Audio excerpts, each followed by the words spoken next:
As a type A traveler who loves to make very detailed itineraries, this actually frustrates the hell out of me, but I have to admit that my favorite adventures have been when Austin and I just decided to do something off the cuff, completely unplanned and last minute on our trip. For instance, one day on our last trip to Scotland, we decided to cancel everything that we had planned for the next day and rent a car and drive to Glencoe just for the day. It was a super packed and busy day because Glencoe is like 2.5 hours from Edinburgh, but it ended up being so much fun. There was another time years ago when we were visiting Poland for the first time. We were in a small mountain town called, I think it's pronounced Zakopane or Zakopan, not sure 100%, but it's a very cute mountain town.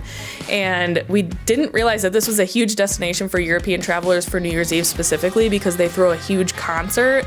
But we just happened to be there at that time, so we stumbled upon this concert when we were just walking around New Year's Eve. People were like passing around champagne and drinking out of bottles together, and everyone was just kind of having a really good time together. It ended up being so much fun. Of course, it wasn't planned because we had no idea that it was even happening. Last year when we were in Italy, we decided to rent Vespas for the day and just kind of see where the road took us. We ended up seeing a few Tuscan towns that we would have never seen otherwise, and it just felt like such an adventure to be out there and not know what's coming next. And while we're planning for upcoming trips and our honeymoon and everything, I'm left with the question of, okay, how do I plan to have these really fun, unplanned adventures? Honestly, for our honeymoon, we're thinking about just like renting a car and driving, just like the Vespas, and seeing where the road takes us, and maybe driving through like small towns in France and Italy. So I don't know, maybe just leaving time that isn't accounted for on trips is the way to do this, but I'll let you know when I figure it out. I feel like the honeymoon is a good time to do it because all of my planning energy is gonna be going toward the wedding anyway, so not planning a honeymoon actually sounds like kind of a relief.